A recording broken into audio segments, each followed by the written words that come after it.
Yo guys, check, kamusta mga idol? So ayan, mag-update tayo ngayong malupit na araw ng Miyerkules mga lods. So, alam nyo ba kung bakit? Dahil nagalit na si Daddy Trump mga lods tungkol sa Clarity Act na yan.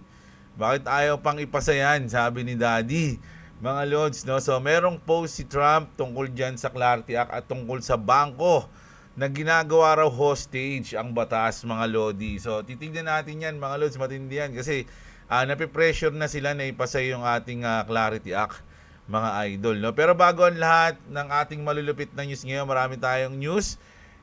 Syempre, palike muna ng ating video at syempre sa mga gusto ng ganitong content, everyday news update na nangyayari sa mundo ng crypto, sa global news, mag-subscribe na kayo sa channel natin. At siya nga pala, mga idol, sa mga wala pang crypto exchange dyan, subscribe kayo sa ating BitGet link dyan sa baba, sa description sa baba ng video natin. At yung mga big time natin dyan, na mga membro na ng BitGet natin, gusto nyo ba kumita, mga idol? Yung mga matagal na naka-subscribe sa akin at yung mga gustong mag-subscribe, mga lods, mag-apply kayo ng VIP, no? Mag-apply kayo ng VIP diyan sa ating BitGet at may chance kayo kumita ng $50 to $1,000 mga idol, no? So check nyo diyan yung mga rules natin. Punta kayo diyan, hanapin nyo lang sa more, tapos VIP, ano ba yun? VIP something. Basta makikita nyo yung VIP dyan. Maraming VIP nakalagay dyan. Pinopromote nila ngayon yan. Mga lods, no? Yung mga big time nating members dyan. Na mag-apply na kayong VIP. May maraming benefits mga idol. No? Yung mga big time lang kasi alam ko medyo kailangan malaki yung funds mo eh. No? Tapos, yun. No? Kikita kayo mga lods. No? From $50 to $1,000. Imagine $1,000. Naku, magkano yun? 58,000 pesos. Monthly. So, tignan natin yung mga malulupit nating membro dyan, okay? So, andyan yung link na sa baba ng description, check nyo. So, ito na.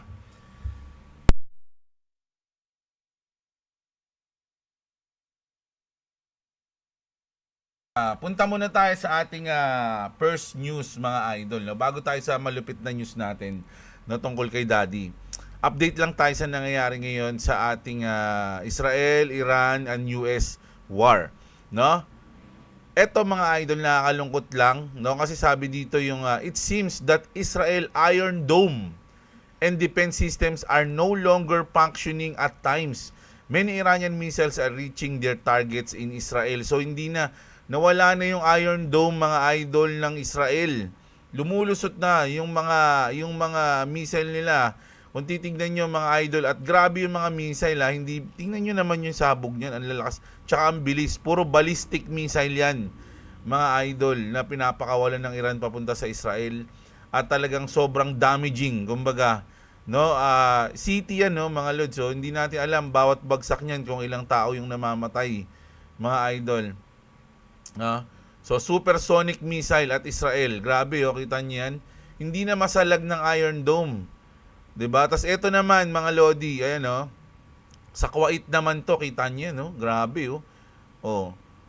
Direct from Kuwait, expel the Americans to expel the Americans from your country and don't be their backyard garden so that you can escape Iran's wrath. So parang grabe, nagagalit. Kumbaga yung Iran, no, hindi rin sila talaga basta-basta mga idol, no? Talagang pumapalag at marami rin talaga silang mga weapon of destruction, mga idol, no? Tapos eto naman, 30 kilometers from Jerusalem sa Israel pa rin mga lods. Tignan nyo ang nangyari. A housing complex destroyed by an Iranian missile. Grabe Alam nyo ba yung dati sa saan ba yung nangyaring bakbakan dito sa Pilipinas? Di ba kung titignan nyo, parang hindi na kayang tirahan. Pero tignan nyo naman to. Paano sila babangon pagka ganito mga idol? Halos durog lahat ng building. Di ba? Durog lahat ng mga establishmento, mga lodge. Matagal to bago sila makarecover. At ang makulit niyan mga idol, hindi pa tumitigil ang Iran. Tuloy-tuloy pa rin sa pag-atake sa Israel, mga lodge. No? At ito naman, massive attack on Israel airport din. Boom, nakita niyo yan mga lodge. Grabe. no, talagang yung kung sino man yung leader dun sa Iran ngayon, talagang binubuhos nila lahat ng kanilang mga pwersa para makaganti. Sobrang galit nila nung namatay si Khamenei, mga idol, no? So ito naman, ito mga lods, ito yung ito siguro yung mga reason kung ba't nakikita natin si Daddy na si Trump na na talagang malungkot at di niya alam yung body language niya, parang di niya na alam yung gagawin niya. Sabi dito, be scared, be very very scared. Trump, you cross the red line, sabi rito. This is a funeral procession of 168 school girls who were killed by your airstrike. Seems like US and Israel are gonna regret this decision for the rest of their lives. So, ibig sabihin, sa Iran siguro to, and then tinamaan yung school. So, check natin kung ano to, kung legit, no? Is this real? And laging tinatanong kay Grok, is this real? Verify this. Ganun lagi yan eh. So, check natin mga idol. Babasahin natin kasi syempre mamaya fake news to, sinasabi lang na para masira si Trump, no, na siya ba talaga yung reason kung ba't namatay yung mga 168 na school girls, no? So check natin yan. Ang dami rin tao niya, no, mga idol, oh. Based on extensive reporting from multiple international news outlets, government statements, and social media documentation, the incident described in the X post, a US-Israeli strike on the Shajera Tayyebe Girls Elementary School in Minab, Iran on February 28, resulting in a death of approximately 168 schoolgirls and staff, does appear to be a real event, no? So totoo pala to, mga lodi, no? This occurred amid broader US and Israel military strike on Iranian targets that began that day, which also reportedly killed Iran's supreme leader and escalated regional conflicts. Ayan, the strike hit the school during morning classes, destroying much of the building and causing the roof to collapse on students and teachers. Iranian officials, including the Mina prosecutor and local governor, reported a death toll of 168, mostly children aged 7 to 12, and around 95 injuries, with state media like IRNA and Mir News providing initial footage and updates. So nadamay din yung media. So grabe, mga idol, hindi natin alam kung, kasi yung galit ngayon ng Iran, no, talagang ayaw nila makipag-usap, mga idol, siguro dahil dito rin.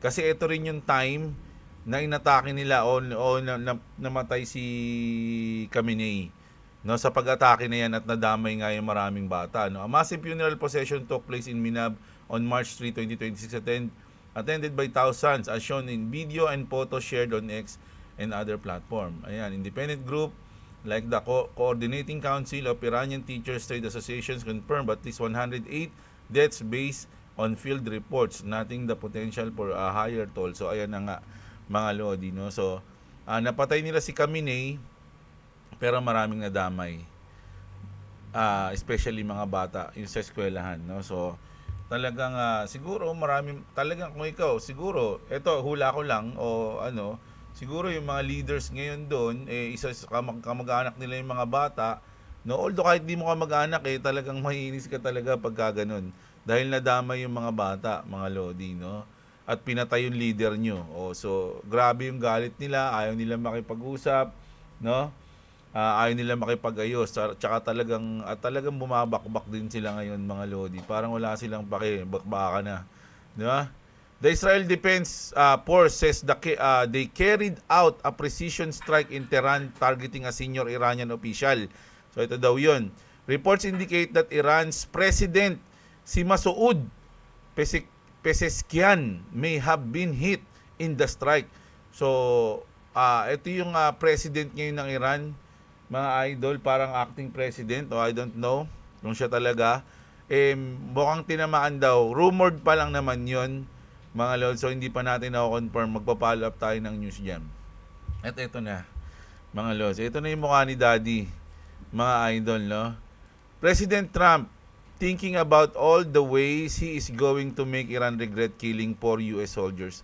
So dahil nga namatayan ng 4 na soldiers ang US sa pag-atake nila dun sa base ng US sa may Abu Dhabi, sa ano ata, sa Dubai, something like that.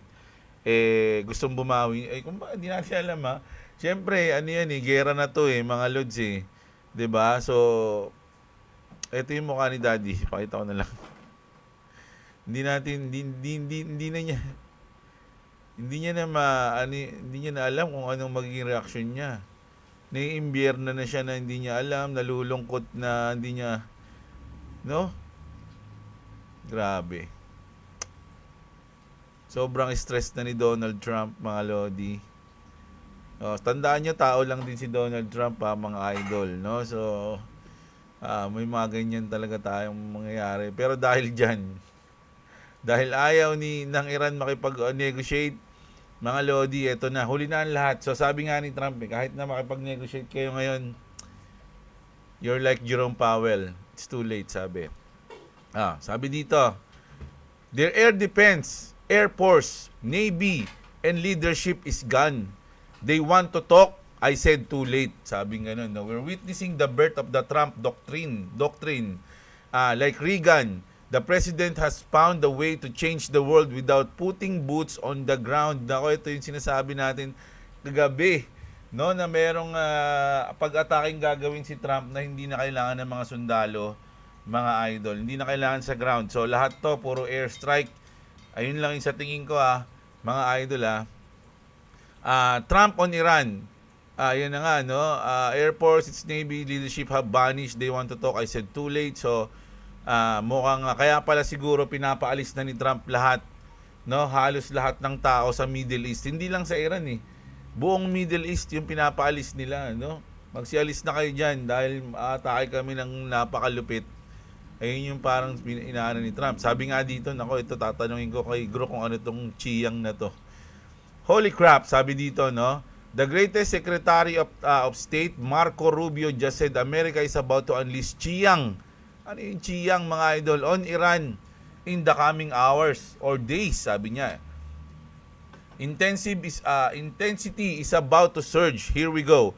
You're about to see, we're gonna unleash Chiyang on these people in the next few hours and days. You're gonna really begin to perceive a change in scope and intensity of these attacks.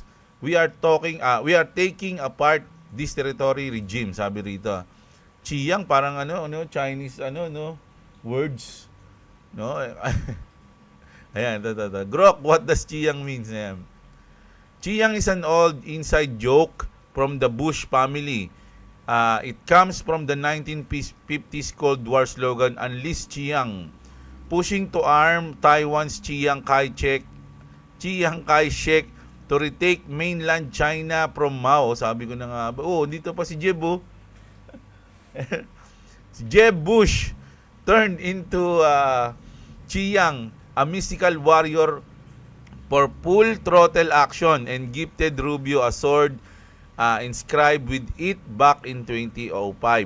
Rubio is using the phrase here to signal US plus Israel air power is about to hammer Iran's regime hard, no hold barred in the next hours. This escalation incoming. So, kumbaga, pag-atake na walang iniisip, no, na hindi nag-hold, mga idol, no?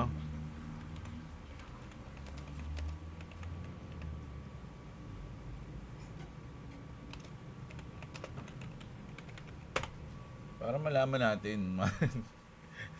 Curious din ako tao pala yung si Chiang. Si Chiang Kai-shek, binibigkas na Chiang Kai-shek.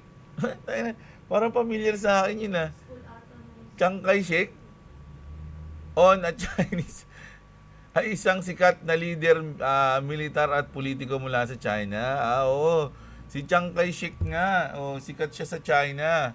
Mga idol, kala ko si Cao Pai-tek Kala niya si Cao Pai-tek, yung nakalaban ni ni Goku nung bata pa siya. Yung Dodon Wave, yung mga ganun, niya. Sa Tagalog, ganito ang maikling paliwanag. Si Chiang Kai-shek, di pa yan Chiang to. Chiang pala to. Chiang Kai-shek. Release the Chiang. Ayun yun eh. Chiang Kai-shek ay pinanganak noong October, noong yes. Siya ang pangulo siya ang sa panahon ng World War II, nakipaglaban siya laban sa mga Hapones. So magaling pala si Chiang Kai-shek. So, unleash the Chiang Kai-shek. Parang ganun yung sinabi ni, ni Rubio. Madaling sabi, siya ang dating boss ng National China na nanalo sa komunista. Kaya napunta sa Taiwan ang kanyang pamahalaan. Hanggang ngayon, siya pa rin ang simbolo ng anti-komunismo para sa marami, lalo na sa mga konserbatibong Amerikano noon. Yun na nga. Si Chiang Kai-shek pala yan, mga lodi. Kala ko kung ano yung Chiyang. Kala ko weapon. Nakala ko Kraken. Di ba?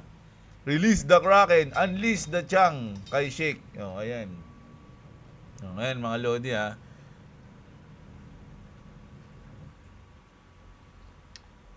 Bank of Japan. So, ito kasi mga lods ha. Malaki kasing move to, no, ng Bank of Japan. So, yung iba sinasabi, ba't sinasabi nyo na Ripple agad ang partner? Ganun ba yan? Baka naman hindi. Di ba? Today, the government of Bank of Japan announced that they are conducting a sandbox project controlled testing environment to experiment with blockchain technology, kung ano raw yung blockchain technology na gagamitin nila. The goal is to use blockchain for the settlement of deposits that financial institutions hold at the central bank. They will explore use cases such as domestic interbank settlements and security settlement.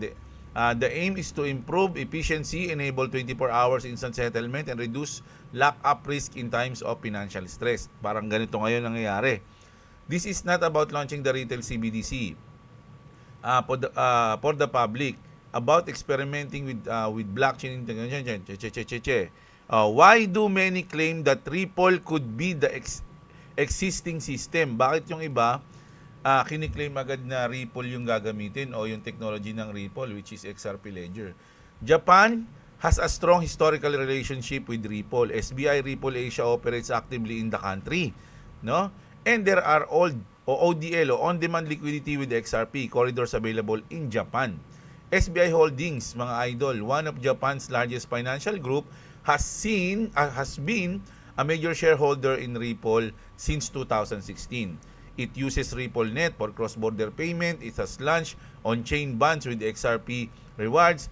It distributes RLUSD, Ripple stablecoin in Japan. So, kumbaga halos buong Japan, ang tumatakbo na doon, Ripple, XRP Ledger, tas biglang hindi sila yung blockchain na gagamitin.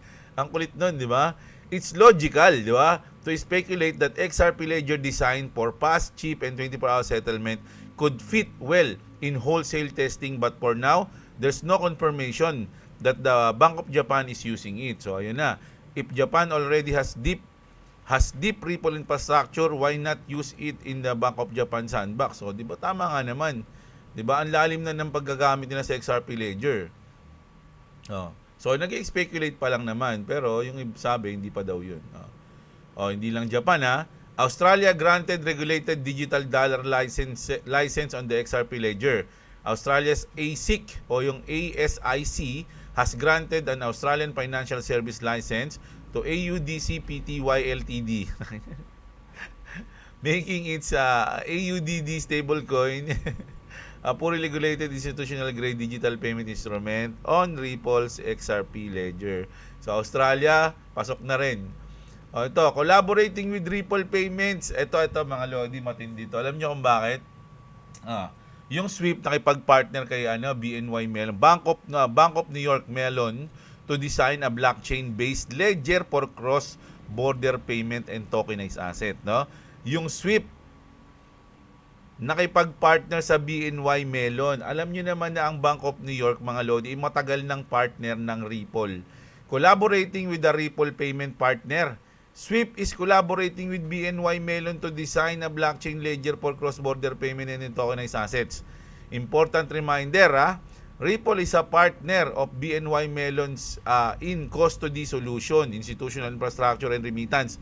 Natural, XRP is an underlying infrastructure currency that will be used without being highlighted, mga idol, no? Talagang Ako, sabi nga nila, luma na yung SWIFT mga Lodi. 1970 plus pang technology. No? Kumpara mo sa 2012 na wala pang nakakatalo. So, matik na to mga idol. Ako, it's a matter of time na lang na magte-take over na ng Ripple yung SWIFT, mga Lods, no? So, magalit na kayo lahat sa akin, pero ayun yung tingin ko mga Lods Kung technology lang ang pag-uusapan, mas mabilis, mas mura, mas scalable. Tapos, eto na, nako, grabe na naman mga Lodi. Kung nung in-update na natin to. Pero grabe ang nangyari ngayon sa ating mga precious metals. The system has completely broken down. Gold plummeted 5% in one day. Silver naman 11% in one day. One of the biggest catastrophes in history. This isn't normal volatility. Once again, the move was right here for free. If you didn't take advantage of it, wake up. So gold natin bumagsak, silver, platinum, and copper. Copper tansok yun, di ba? Oh. Baba na, nako, sayang. Nagbenta kayo ng tanso nakaraan. Ang laki na bumaba ngayon, mga Lods, no? Trillion yan. Kahit ganyan lang yan, Trillion yung nawala dyan, mga Lodi, sa pagbagsak niyan. Eto na. Papunta na tayo sa main course, mga idol. Many expect the Clarity Act to be passed by Congress within 2 months. Within 2 months? Diba? March, April. March, April. Sakto yung sinabi ni Brad Garlinghouse. Published in February 2026. With President Trump urging Congress to pass legislation, these expectations are becoming more realistic. Trump's signature on this landmark legislation will immediately end the crypto winter and send crypto price soaring to new high.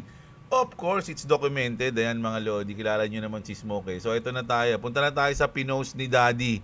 Okay, bago natin basahin yung post ni Daddy, basahin muna natin yung mga reaksyon ng mga nag-post. Marami nag-post Si Mike Selig muna, no? Sabi niya agad dito, POTUS is right. The Clarity Act must pass. It's critical we have a future-proof digital asset market structure in place. The CFTC is eager to implement the act under the historic administration. President Trump is unleashing a golden age in America, and this legislation is a key part of securing the US as the global leader in innovation. The time to act is now. So ayan marami na. Ito rin siyempre si Eric Trump, di ba? Yung anak niyang Sutoy, siyempre magpo-post din. The big banks, the very institution that have held a monopoly and screwed their customers for years. Nagalit si Idol. Offering new zero yield on retail money market accounts while crushing low balance accounts with exorbitant fees are now doing everything they can to block the crypto industry from offering a real benefits, perks, and rewards on their platforms. They are the greatest hypocrites and are in mass panic given they know they are losing the digital finance race, no? So ayan kasi nag-post yung si daddy niya di ba? So ano pa, ito pa. Sabi dito, Trump says pass the Clarity Act ASAP. Warns bank should not hold Clarity Act hostage. It's publicly calling on Congress to move immediately on crypto market structure legislation. The US needs to get market structure done ASAP. Trump accused major banks of threatening and undermining the Genius Act and warned they must not hold the Clarity Act hostage. The Genius Act is being threatened and undermined by the banks, and that is unacceptable. We are not going to allow it. President Trump framed the Genius Act as the first step toward making the United States the crypto capital of the world. Getting the Clarity Act done is the next step to finish the job. Mga idol, no? Ganun din si Eleanor Torres. Earlier in the Mike Institute Future of Finance event, pero ang pinakagusto ko basahin dyan is yung post ni Brad Garlinghouse. Bago natin basahin yan, dito muna tayo basahin natin yung pinost ni Trump. The Genius Act is being threatened and undermined by the banks, and that is unacceptable. We are not going to allow it. The US needs to get market structure done. ASAP to mga idol, no? As soon as possible. Americans should earn more money on their money. The banks are hitting record profits, and we are not going to allow them to undermine our powerful crypto agenda. That will end up going to China. Nako, patay tayo dyan. Kumbaga kasi si Trump, ang iniisip niya, bago gawin ng China, gawin na natin. O kung hindi natin gagawin to ng China. Ganun yung iniisip lagi niya ni Trump. At ayaw niyang mausadan siya ng China dahil alam niya na parang kung kukumpara sa lakas ng bansa, mga idol, pangalawa yung China sa US at ayaw niyang magpauna ron, magpa-overtake. So gagawin niya ang lahat para maging crypto capital of the world, mga idol, no? Ayun yung sinabi niya rito. Sana tayo. And other countries, ayan, no? Agenda that will end up going to China and other countries if we don't get the Clarity Act taken care of. The Genius Act was the USA's first big step to make the United States the crypto capital of the world. And getting the Clarity Act done is the next step to finish the job. And most importantly, keep this big and powerful industry in our country. The banks should not be trying to undercut the Genius Act or hold the Clarity Act hostage. They need to make a good deal with the crypto industry because that's what is best interest of American people. This industry cannot be taken from the people of America when it is so close to becoming true successful. Thank you for your attention into this matter, President Donald J. Baby Trump, mga idol. So, sabi ngayon ni Brad Garlinghouse, mga lodi, ang ating poon, ang ating boss, an extremely pointed message from POTUS, no? Si Trump yan, mga lodi, no? Sa mga hindi nakakaalam, si Trump si POTUS. Si PLOTUS, tama ba? Si PLOTUS si Melania, kanyang first lady. To those who are dragging their feet on Clarity Act, this is and always has been about what's in the best interest of American people, no? So mga lodi, ayan na nga, grabe, no? So ultimo si Trump nakialam na dahil yung March 1, hindi nila pinakinggan sino ba yun? Patrick Witt. Hindi nila pinakinggan sinabihan sila ng March 1 lang kailangan masolve na yan. Wala. Ngayon nagsalita na si Daddy. Makulit kayo So, parang sinabi niya rito na mas pabor siya sa crypto kaysa sa bangko. Di ba? Ganun yung parang rito no? The banks are hitting records profits and we're not going to allow undermine our powerful crypto. So, parang pinoprotektahan niya yung crypto dito sa mga bangko. So ngayon, kailangan ng mga bangko na ma-discuss to ng maayos, mga idol, no? At pag hindi nangyari to, nako, sabi nga niya, ipapasa ko to nang wala kayo. Ganun lang 'yun. Kung hindi niyo mapagkakasunduan 'yan, mga idol, no? So grabe, ang tindi ng mga news natin ngayon, mga idol, no? At ito yung nangyayari ngayon, mga lodi, actually pag kung meron kayong X, kasi iba actually sa karamihan sa mga nanonood sa YouTube natin na ating mga audience, wala silang X account o yung Twitter account, no, dating Twitter account. Pero kung madali lang 'yan, mga lods, no, pag gumawa kayo ng account sa X, kung gusto niyo makita yung mga ganitong mga video, sobrang dami. Kapag inano ko bawat video natin, sobrang dami, baka humaba ng sobra yung video natin. Yung mga ganitong pag-atake, napakadami, mga idol. Tingnan nyo tong yung home natin, mag-home tayo. Hindi yan, yung Tongtong Sahur yan Uy, kinasal na pala si si Spider-Man. Tsaka si Zendaya, mga lodi, si Tom Holland, no? So, ano ba? Hindi yan, boobs yan India. Hindi, basta madami. Basta pag inano mo lang yung sawar mga lods Natin ba't may mga ganito ako? 38 minutes, basahin natin to. Canada joins Spain in standing against America. Nako, patay tayo dyan. Canadian Prime Minister Mark Carney stated that the American-Israeli war against Iran represents a failure of the international system. The current conflict is yet another example of the failure of the international system. The United States and Israel have acted without involving the United Nations or consulting with allies, including Canada. Alam niyo mga idol, ano ba yung odds? Ito, last na comment ko na.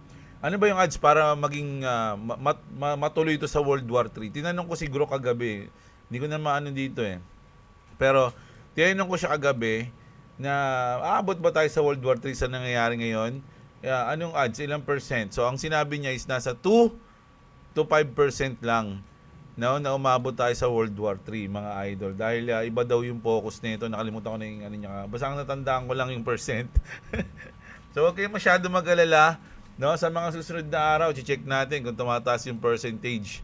No, kung aabot to sa World War III na ayaw natin mangyari mga idol, dahil pag yan nangyari, kalimutan nyo na lahat ng iniisip nyo, mga investment nyo, ang kailangan nyo na lang is mag-survive sa mundo. Okay? So ayan ang malupit na news natin ngayong araw na to, umaga. So mamayang gabi may news na naman tayo. So kung gusto nyo laging updated sa news natin mga idol, mag-subscribe kayo at i-click nyo ang notification bell sa ating channel mga idol, no? So ayan, kita-kits tayo. Huwag nyo kalimutan yung sa BitGet ha, mga idol, lalo na yung mga big time natin dyan. Mag-apply kayo ng VIP para kumita kayo mga Lodi, no? Ako nag-apply na ako, bahala kayo dyan. Hindi pala ako nag-apply, si boss. So ayan, $50 to $1,000, imagine, monthly. So mag-VIP lang kayo. So ayun, kita-kits tayo mga idol. Maraming salamat sa mga nanood. Magandang araw sa inyo mga kapatid. At what's up mga idol. Yeah.